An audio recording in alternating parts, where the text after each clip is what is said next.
The king thought he buried his greatest mistake. But tonight, his mistake walks back into the throne room.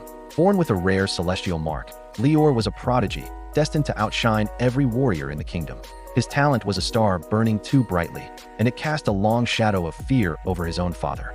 The king, terrified of Lior's potential and a prophecy he kept secret, ordered his son's execution when he was only 12. The command was carried out, but fate had other plans. The boy survived, barely, his life saved by a wandering swordsage who saw the spark of greatness amidst the embers of betrayal. And just like that, Prince Lior vanished from the annals of history, a name erased, a future stolen. Years passed in the unforgiving wilderness, far from the gilded cage he once called home. Lior trained in silence, his every waking moment dedicated to mastering arts beyond mortal comprehension. Under the tutelage of the swordsage, he learned the celestial sword arts, his blade dancing with the light of distant stars. He mastered the shadow step, moving unseen through the darkness, becoming one with it. He unlocked spirit resonance, a power to commune with the very essence of the world, a gift no normal human should ever control. By the time he was 16, he was a ghost, a whisper on the wind. By 18, he was a myth told in hushed tones by those who claimed to have seen the impossible. By 20, he had forged himself into something far more dangerous than a prince. He was a weapon, honed by loss and tempered by resolve, sharper than vengeance itself. When Lior finally returned, he found his homeland unrecognizable, drowning in the depths of his father's corruption. The king, no longer a benevolent ruler but a tyrant, enslaved entire villages, his armies crushing any spark of rebellion with merciless force. He had unearthed and now hoarded an ancient relic of immense power, the Heart of Dominion, using its dark influence to solidify his reign of terror. Yet, new whispers began to spread across the oppressed lands. They spoke of a lone, hooded swordsman who could dismantle entire battalions without receiving a single scratch. A phantom who moved through battlefields like a storm, leaving justice in his wake. The stories reached the throne, and the king began to panic. He didn't need a description. He didn't need a name. He knew who it was. The mistake he thought he had buried was walking the earth once more. If you're loving this cinematic anime story, hit that subscribe button, because more epic tales are coming your way. As a storm of cosmic proportions raged over the capital, Lior walked straight through the main gates. There was no stealth, no subterfuge, only pure, unstoppable intent. Archers on the walls let loose a torrent of arrows, but they found no purchase. To them, Lior was a phantom, a blur that weaved through the downpour of steel as if it were mere rain. The royal guards, the kingdom's finest, charged him, their armor gleaming. They fell without ever realizing they had been struck, their lines collapsing in silent, bewildered heaps.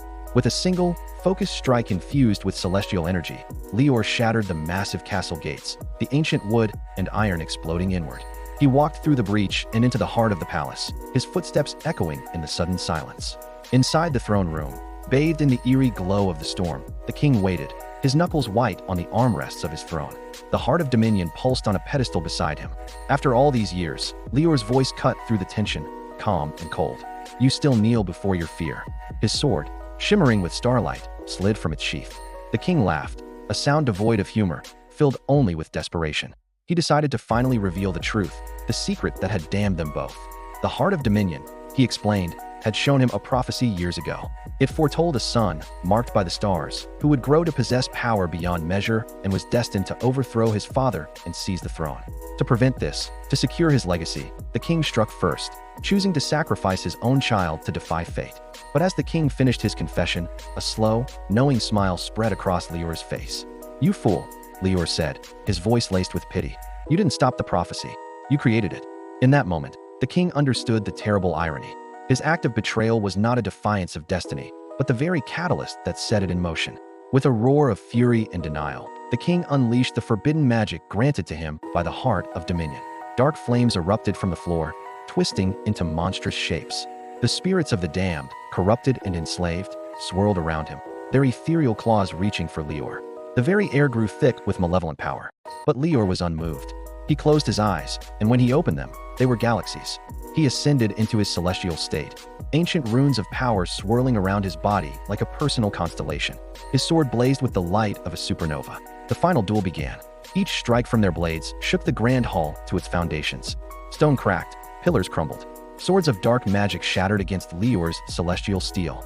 Explosions of light and shadow tore the throne room apart.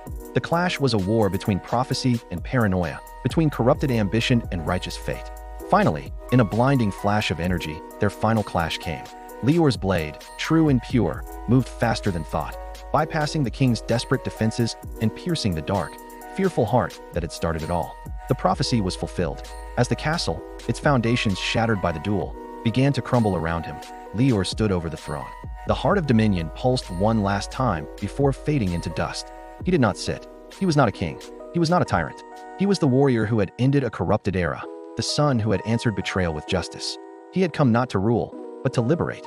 And this is only the beginning of Lior's legend.